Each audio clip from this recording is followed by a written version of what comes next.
Good morning. I'll first start by thanking Sarit and Ram for inviting me here. And I read my title with amusement. It says Tech Visionary, and it's more appropriately Student of Globalization. What I want to talk about is exactly what Bala said, which is the book. And the story, the genesis of this book was actually my contrasting experience at two MNCs. I came back to India in '96, and I spent 7 years with Cummins Engine Company building Cummins' presence in India. And we did quite well. Most of you probably don't realize that almost all Tata trucks and buses you see have a Cummins engine under the hood. 2 out of 3 diesel gensets in India are Cummins. But I finally left in 2004 to join Microsoft. We had a pretty good and pretty amazing 7-year ride, actually. Grew India to be the largest geography outside the US in terms of people. Grew revenue 6 times in 7 years to about $1 billion. Good improvement in reputation, and so on and so forth. But there was one really, really big difference, qualitative difference between Cummins and Microsoft. India was a growth engine, or is a growth engine for Cummins, and it's yet to become one for Microsoft. Let me explain it.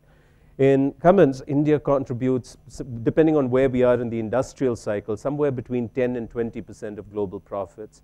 India is also the center of excellence, where a large number of global products are designed and manufactured for the Indian market, as well as on a global basis. Small gensets, high horsepower engines, etc.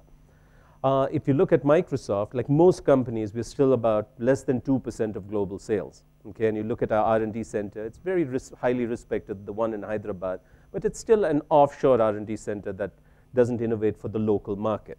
So I looked at these two experiences and started wondering what makes some companies tick. And there were many other examples that I found. For instance, how is it that the world's largest beef products company comes to a country where the cow is sacred, and $1 still is a lot of money, and ends up creating the largest fast food chain and the fastest growing geography for them in the world? I'm talking about McDonald's out here. How is it that a mid-sized construction equipment company out of the UK, JCB, ends up having a crushing dominance in India? They have about a 55–60% market share in India, and they're competing against giants like Caterpillar and Komatsu. You take a look at Walmart. What is it that causes them to see India differently? They have 200 stores in India already, and they're growing fast. Whereas their direct global competitors, Tesco, Carrefour, Target, etc., are still waiting for that 51% in FDI ruling. So I looked at all these things and said, there is a book here. I'm probably smart to devote a year researching and writing about these topics. And today what I thought I might do is share some of the big ideas. Now, I have only 15 minutes left. It's a bit of a challenge to talk about the whole book. But I'll talk about 3 or 4 important ideas. The first one is the idea of a midway trap. How many of you work in MNCs of one sort or the other, or have worked? About half. Okay, good. So at least I'm relevant.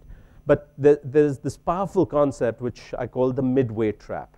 I saw systematically across companies what happens is they enter India, and in the beginning the going is good. They have modest expectations. They're really here to just learn about the market. They bring their global product, global pricing, global methods. They hire the India country head who's really the sales leader reporting to some regional headquarters in Singapore. You know, it's a familiar story. And for a few years, they grow well because they're serving only the top of the pyramid, the wealthy. And what happens, unfortunately, is after a few years, growth starts slowing down because they've saturated that top. Okay? And this is when they get into the midway trap, which I call the zone of irrelevance or the zone of frustration. What happens here is they're not able to go beyond the top. Okay? So they can grow only with the industry average. And they diagnose this in one of 2 ways.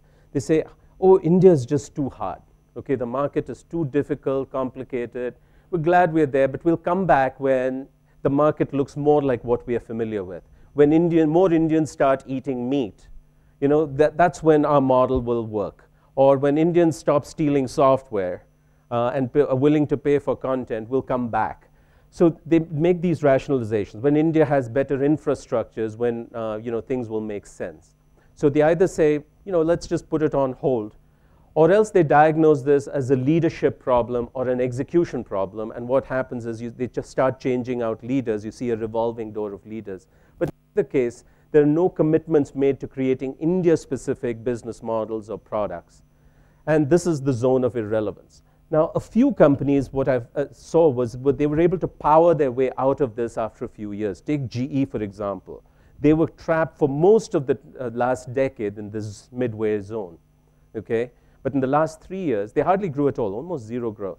But last 3 years, they've changed leadership, business model, and everything, and they're growing at about 40, 45%, which is not bad when you're a billion-dollar business. So the question is, how do these companies do it, okay? And so I've started talking to McKinsey, which has spent an enormous amount of time and effort trying to understand it. And they said, oh, there are 5 things these companies do to get out of this midway trap. First is they localize management and empower the local team. Take is they make significant investments. They take a long-term view of the market. They sacrifice short-term profitability for growth. And they're willing to make a lot of investments ahead of the market. What do they invest in? 3 things. First is creating India-specific products at different price points for the top, middle, and bottom segments. Number 2, the consumer companies in particular invest a lot of money in building distribution and brand. And then the third investment goes in manufacturing, creating a local supply chain, etc., so you get your cost structure right.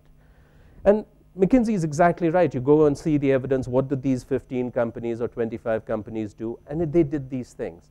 But the disturbing thing for me is, if it's so simple, why don't more people do it? Okay? I was just talking to Ram about some of the challenges and opportunities at Yahoo. Similar things. So if it's so obvious, why don't more companies get it? All this advice is available freely on the McKinsey and BCG website. Their consultants are there to walk into any CEO's office. Yet I found only 25, 30 companies out of 1,300 that operate in India that truly have broken into this high growth trajectory market leadership mode. And that, therefore, was the focus of my conversations. It turns out that winning in India or China or any large emerging market is like an iceberg. There is what is visible, the tip of the iceberg that is visible above the surface. And it's the things that I talked about: localizing management, investing ahead of the market, building market-specific products, etc. But most of it actually lies underneath the surface, and that's the mindset which either enables a company to get there or prevents it from actually doing these things. And I call this the winning mindset. Now, there were 7 things I found that contribute to the winning mindset. I'll talk about 2 or 3 of them. The single most important thing in my mind is CEO commitment. Nothing happens unless there is CEO commitment. And why is that? Because if you think about it, what I just said companies need to do to win here is incredibly difficult. Oh, what do you mean? I've got to start innovating in India. I have to start building market-specific products. What happens to quality? What happens to my brand? Are you going to tarnish it? Are you going to cannibalize my more expensive, higher margin products? What do you mean you're going to empower the local team? And that means you're moving power away from the center into the field. These things don't happen without a struggle in most large companies, which is why the CEO has to drive this whole shift in a very hands-on way. And for the CEO to do that, they must have a visceral understanding and commitment to this market. Now, you take a look at most CEOs, what do? They visit India once a year or once every other year. They do what I call flybys. The company jet lands early in the morning. There's an early breakfast. You have 3 or 4 business meetings. You have a couple of media interviews, go shake hands with a couple of government officials, say hello to the team, and then it's off to the next destination. It's pretty hard to develop any visceral understanding of the market. So the CEO's view of India is, oh, well, it's a chaotic and turbulent place, very corrupt, the government is ineffective. This is, it's not at all like China, so let's wait and see. And the problem with this conclusion is they cede the first mover advantage to some other competitor. And in India in particular, I saw that the first mover advantage is enormous. You take a number of industries and look at what market share do the top 3 players have. You take cement, which is not very exciting. You take construction equipment, passenger cars, motorcycles, commercial vehicles, CNC machines, any number of industries. And what do you think the top 3 players account for? somewhere between 90 and 98% of the total market. So what happens to you if you're number 5 entering the market or number 10 entering the market? You know, you end up having 1% market share and a huge long slog ahead of you before you get anywhere. So it's incredibly important that the CEOs see past the surface in India. And what do the CEOs do that allows them to see past it? I saw amazing, amazing stories. For example, Sam Allen, the CEO of Deere last year, he spends 1.5 weeks in a village in Rajasthan doing community service with 20 Deere executives. Think about the visceral understanding he develops. Or the CEO of Schneider Electric, Jean-Pascal Tricoire, he drove a motorcycle across small towns in India to get a sense of what are these consumers buying? How does retail work? You take even Michael Dell. You know, he takes almost an annual family vacation in India. A lot of his philanthropy through the Dell Foundation is in India. So these are CEOs who are able to develop this sort of visceral instinct about the country. And that's the single biggest determinant I could find between companies that break through and companies that are in the middle of the pack. The second most important thing in terms of the mindset is hire somebody trusted to run your country and then trust them to run it. And again, there's some very, very interesting examples I saw of this. In most companies, the country manager is nothing but a glorified sales head. In these companies, the country manager is actually a real general manager with P&L responsibility who can make important decisions about the product line or hiring 50 people or investing in something or the other. That's one. The second most important thing I found is in the companies that succeed in breaking through, they put country leaders who have extraordinarily similar personalities, personality traits and character. And there are 4 personality traits in particular that I saw. One was passion, just off the charts passion, and not just for the business. These guys were passionate about impacting India, okay? And that was their mission in life, and that's where they get their energy from. This is why if you look at certain country managers, they stay in the job for 5 and 10 years. India is not the ticket to the big job, it is the big job. So passion is number 1. The second really common characteristic is, across successful country managers, is courage. They have the courage to tell headquarters, guess what, you're wrong, this is not going to work in India. And it takes courage to say that because it could affect your career, at least in the short term. So the courage to do what is right rather than what is convenient was a very distinguished second characteristic. The third one is they're all incredibly good entrepreneurs. Even though they're in big businesses or mid-sized businesses, they have a nose for opportunity. They're very creative in taking all the assets of the company and packaging it uniquely to get the big deal. And they're not afraid of taking risks. They would rather ask for permission, for forgiveness than for permission. And the final attribute of these country managers is that they make good people decisions. They have good judgment when it comes to choosing people. And they're willing to take bets on young people and put them in roles which are much larger than they're ready for. So the country manager, these are some of the keys to success. The other one is, if you want transformation, you need to put somebody who the CEO already trusts, okay? One of the dilemmas that companies face is, should I get somebody, an expat from headquarters who I know, or should I hire somebody from the market who has market knowledge and in-country relationships? All things being equal, I found that somebody who's already known and trusted by the presidents and the CEO makes a profound difference. So the ability of the Nestle country head to walk into the CEO's office without an appointment and say, hey, can I stop in for a second? Do you have time for a coffee? And then sell him on the need to create an R&D center in India is profoundly important, as opposed to make those very formal presentations and justifications and constantly lobby. So the country manager thing is hugely important. The third incredibly important difference is moving from what I call moving from control to moving to accountability. In most companies, for almost all important decisions and many unimportant decisions are taken outside India or approved outside India. Take anything. What product should we sell in this country? What's the pricing? What discounts? If I have to hire 5 people or 1 director level person, it needs to go outside India. In other these breakthrough companies, almost all decisions are taken in country. I remember this amazing conversation with Mr. Shin at Samsung Electronics. He couldn't even understand my question about empowerment. And he said, yeah, if I have to build a factory, I probably will have to consult my colleagues in Korea.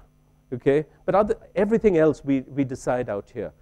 And what this does is give these companies incredible agility or speed advantage relative to their competition. One of the most interesting case studies for me is Nokia. How did this company get to 60% market share and then lose half of it in 2 years? Okay? And it turns out they lost half of it in 2 years exactly because of this. They took 3 years to respond to the dual SIM trend in the market. And it wasn't that Shiv and the team were not aware of what was going on. They were screaming from the rooftops saying, we need these dual SIM phones. But Finland was tone deaf. And these guys didn't have the empowerment that the Carbons and Micromaxes had to go develop and source their own products from China and brand it and get on with life.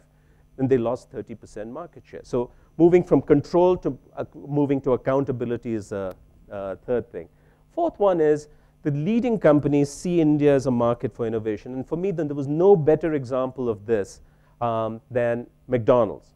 As I said, I found it striking that a company that is basically identified with a beef burger comes to India and doesn't sell beef or pork, and yet manages to win. And I try to understand what is it that they do. Well, it turns out that these companies don't think of themselves as a portfolio of products. They actually see themselves as a set of capabilities. So for McDonald's, it's the brand, it's knowing how to manage supply chains, and knowing how to run efficient fast food restaurant operations.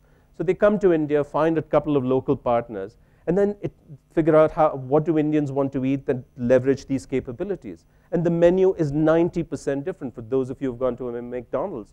There's nothing other than the shakes, Coke, and fries that's really similar. Everything else is uniquely Indian. And they're doing all this at a price point of 20 rupees. Okay, so when they're making gobs of money at 20 rupees, which means they've completely changed their business model for India in order to make money at these price points. So I find it very interesting to look at companies and how their mental models work. They absolutely don't come in saying, how do I sell more Windows and Office in India? They think about what capabilities that do I have that intersect with opportunities in the market, and how do I grow a business around it. The final thing that I want to talk about is these companies have what I call a higher ambition.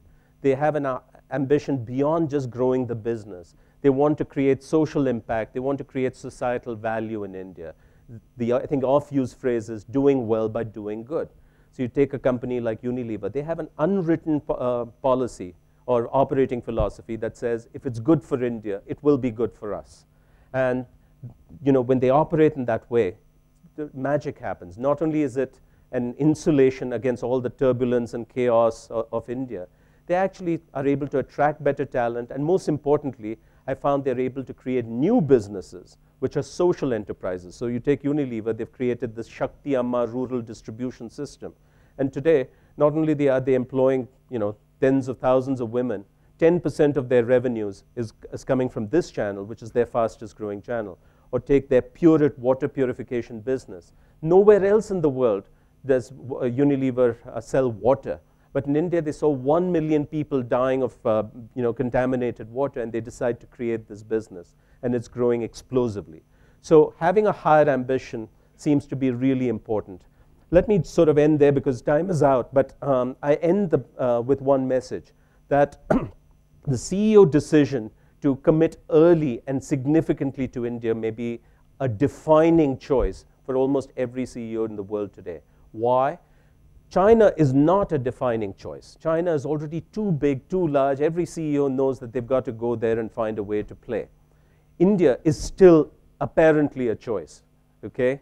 But many CEO legacies are going to be made or broken based on that they built a powerful presence for their company in India before their competition did, or did they lose India on their watch? So these were some of the messages in the book. Thank you very much.